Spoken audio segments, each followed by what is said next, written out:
Hey, welcome to another Experience Investigators Ask Me Anything webinar with Jeannie Walters. I am David from the Experience Investigators team. I'll be throwing it to Jeannie in just a moment, but first, some housekeeping. Of course, we do these every Friday normally. We do these live at 9 Pacific, 11 Central, noon Eastern, and 4 p.m. or 1600 Greenwich Mean Time. This week, because of a scheduling conflict, we're having to pre-record our webinar, and that's what you're watching now. But this is still an AMA, an Ask Me Anything webinar. So please, if you have a question as you're watching, drop it in the comments, let us know, and Jeannie will do her best to answer those as quickly as she can. Otherwise, I'm going to throw it over to Jeannie, and let's get started. Today, we're going to be talking about 3 common customer experience miscommunications and how to address them. So let's go ahead and get started. So when we talk about miscommunications, there's a whole world out there that can include, but we're going to zero in on just a few today. And I want you to think about, as we go through this, things that might apply in your organization as well. But before we get started, for those of you who I don't know, I'm Jeannie Walters. I am CEO of Experience Investigators, and I've been doing customer experience work for about 20 years now. I love to help leaders really understand how to serve their customers, how to live up to their customer experience mission, and how to define customer experience success in their organization as well. So we do have resources for you on our site at experienceinvestigators.com/resources, where you can also find our customer experience success statement workbook. And that can help you create your own success statement, which can be really helpful in any level of customer experience. So thanks for joining me today, and let's get started. So I was consulting with an organization recently where we decided to look at how can we really promote remote work in a better way? How can we make a remote workforce more comfortable with working remotely? And how can we make the organization support them in a better way? Now, keep in mind that this was pre-COVID, but at the same time, this has become an issue that many of you may have heard of and been familiar with as we move to a more remote workforce anyway. So what we did was we identified through employee interviews and feedback, as well as customer experience feedback, we identified the biggest obstacles to really understanding why remote work wasn't as comfortable for employees and why it wasn't really working for the organization overall. Now, keep in mind that they had already decided to put investment into this. They had dedicated resource to this. They had communicated about this as well and asked people to really participate in this in a very proactive and positive way. However, when I sat down with employees to do these interviews, what I found out was that there were all sorts of miscommunications, misconceptions, and frankly, just mythology that was out there about why this wasn't working. So a few of the things I heard from some of the employees, some of them didn't even know it was an option.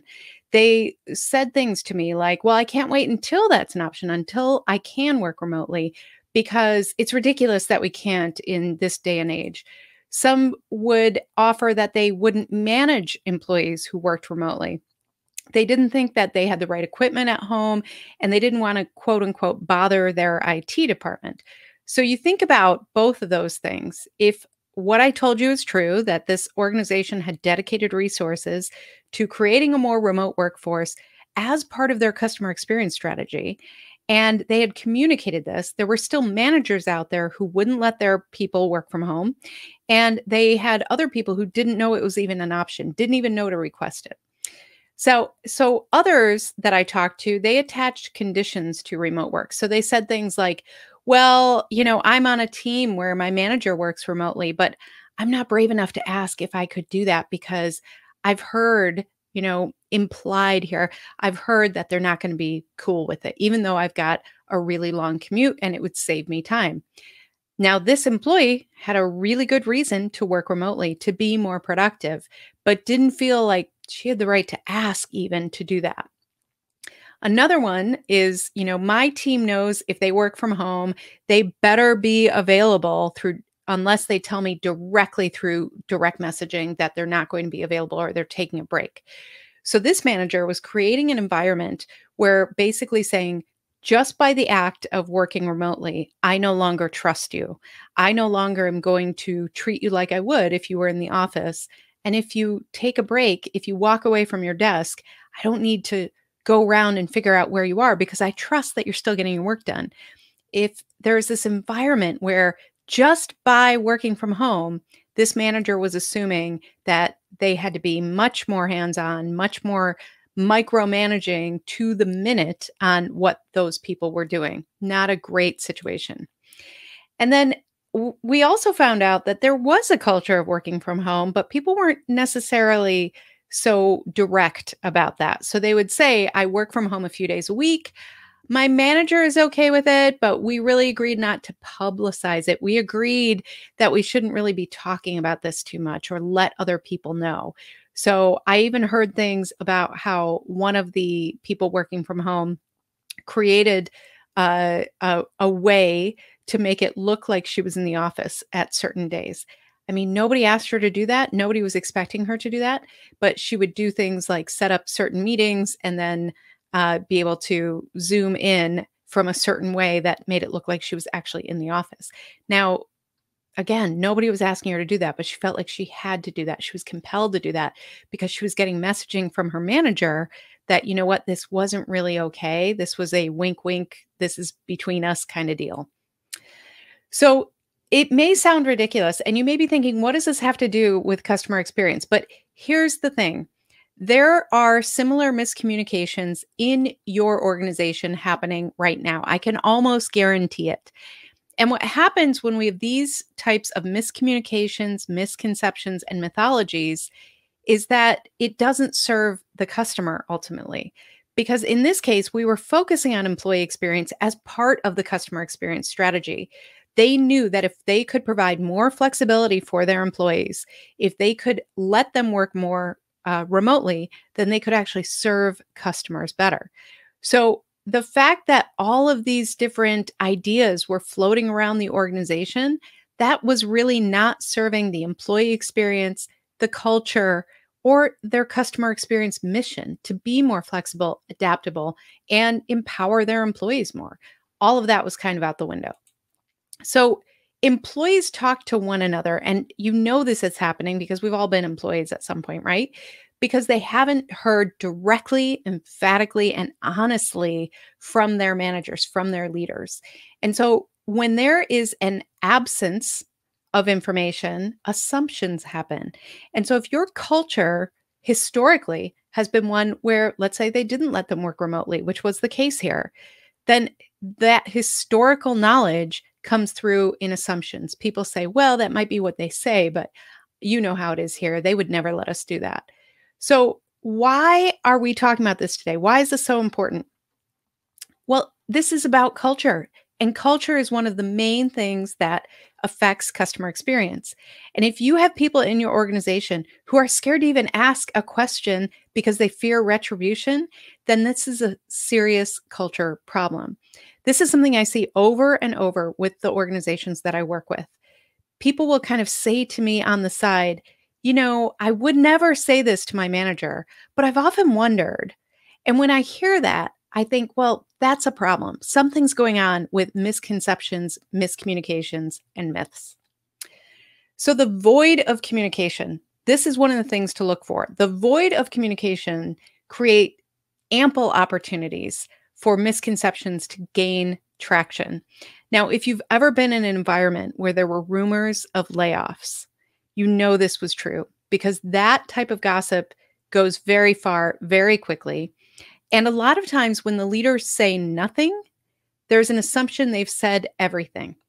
So the void of communication creates this opportunity for people to go to that worst case scenario, to really thinking about, what are the worst possible outcomes for me? And it can be very much about survival.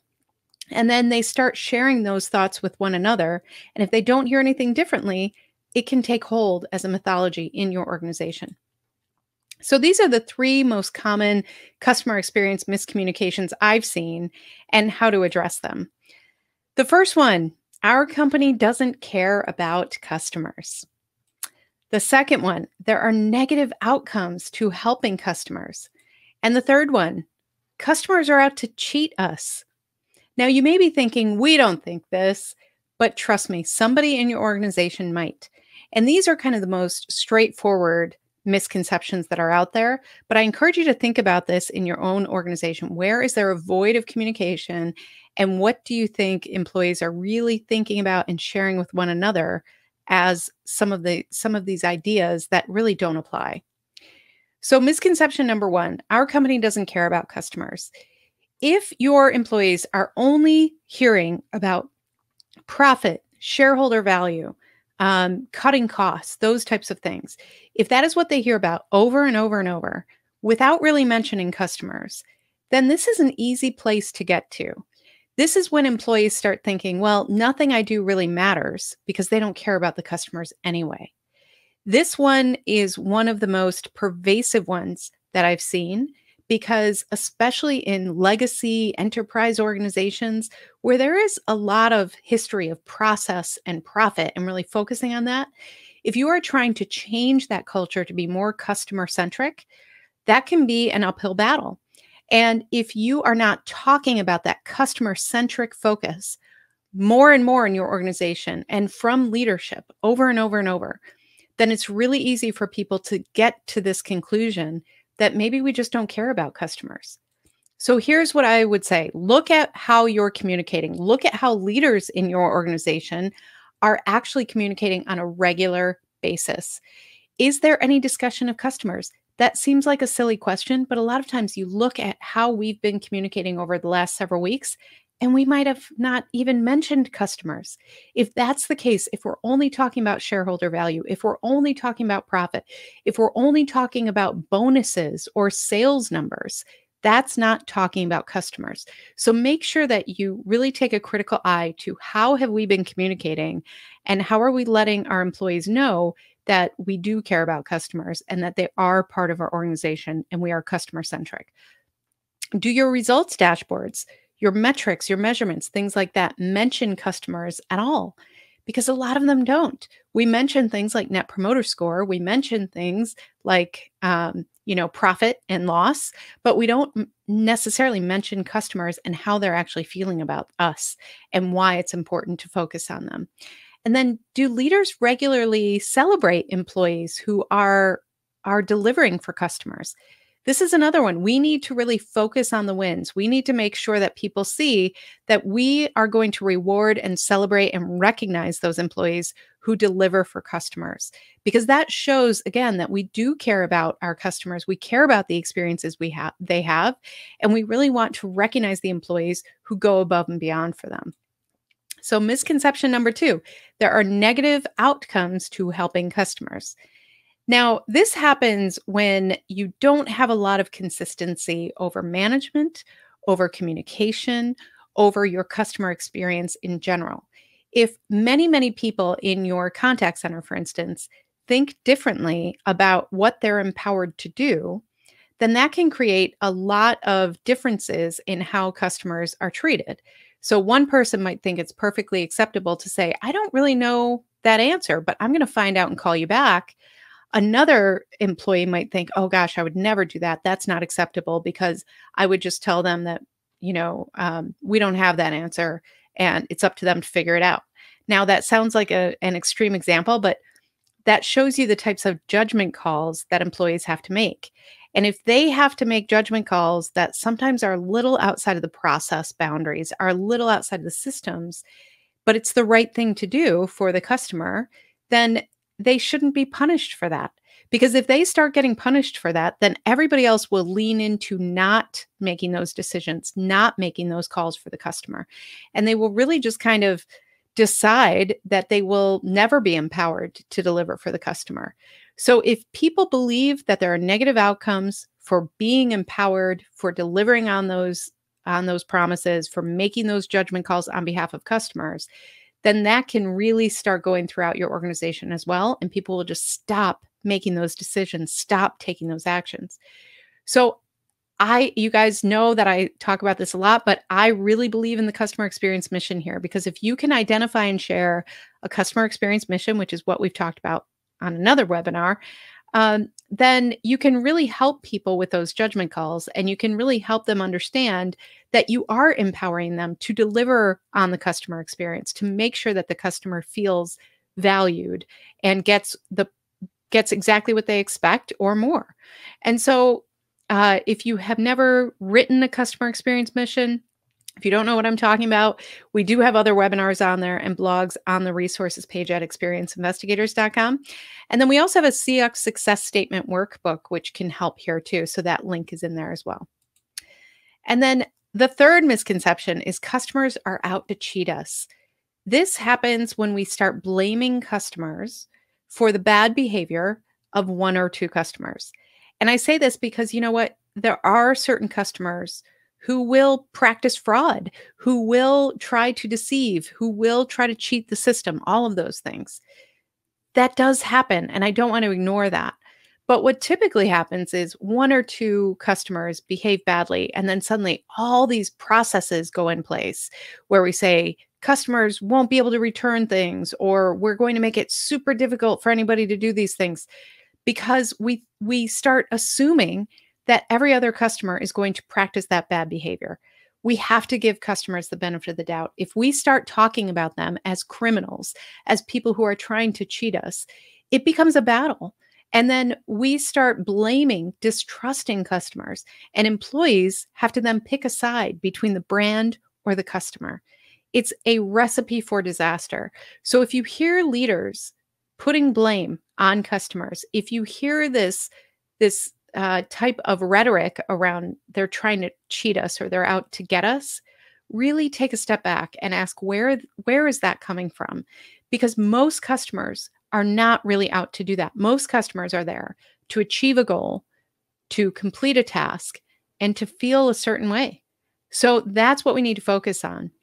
So look, when you are looking at how to fix this, look for how internal communications discuss customers in general. When we are discussing customers amongst ourselves in our organization, what are we really saying about them? Are we saying things like, make sure that you follow up on XYZ because we are convinced that they're not going to pay their bills on time? We may not say that directly, but that's what some of the messaging can be like. So assure that customers aren't being discussed as a problem. They are the solution. They are what keep you in business. And so having respect for them and showing that in the way that we communicate internally is super important, because otherwise employees start believing this. They start thinking that it's us versus them, and your customer experience will deteriorate. There is no other way around it. So as you think about these things, what CX miscommunications exist within your organization? Look for where there is a void of communication and information, and you'll likely discover these misunderstandings, misconceptions, and overall mythology. The other thing to think about is how to really aim for that direct, consistent communication with your employees about and for your customers. We have to communicate more than we think we do. And the other thing that I want you to think about is building this foundation of trust within your customer experience team, within your overall organization. Lean into that customer experience mission statement and CX success statement, because those will help guide you around these judgment calls, and those will help you avoid these myths, misconceptions, and miscommunications. And then, of course, we want to reward employees for doing the right thing. If you see your employees stepping up for your customers, make sure that you have a way to recognize them publicly. Let everybody else in that organization know that we value people who deliver on behalf of our customers. It's a really important step to show everybody that if they had those misconceptions that maybe we didn't care about customers, or if they were starting to think that customers were out to cheat us, and starting to buy into some of those myths, then by rewarding and recognizing employees who do the right thing, you're showing publicly to your other employees that, you know what, we do care about customers. We care about how we deliver to them, and we want to empower employees to do the right thing for them. So if you haven't grabbed it yet, we do have the CX Success Statement Workbook on our site. Go ahead and you can use the short link of bit.ly/CX-success-workbook, and you can get that for yourself. It's free, or you can go to our resources section on experienceinvestigators.com. So thank you so much. I miss your live questions right now. I really enjoy that part of the broadcast usually. We will be back next Friday. So join us next Friday at this time. And of course, I am always interested in your feedback. So let me know how you think these webinars are serving you. What topics do you want to hear about? What can we do for you to help you really deliver on your customer experience mission, to define your customer experience success, and to succeed on behalf of your customers? So, as you guys have heard me say before, the mission of my company and my personal mission is to create fewer ruined days for customers. By showing up week after week here, by watching these webinars, by reaching out to me on Twitter and LinkedIn and all the ways that you guys do, you're showing me that you are living that mission. And I really appreciate that, because that helps me live my mission too. So thank you for being here today. Thank you for being part of our community, and keep fighting the good fight for your customers. Thanks.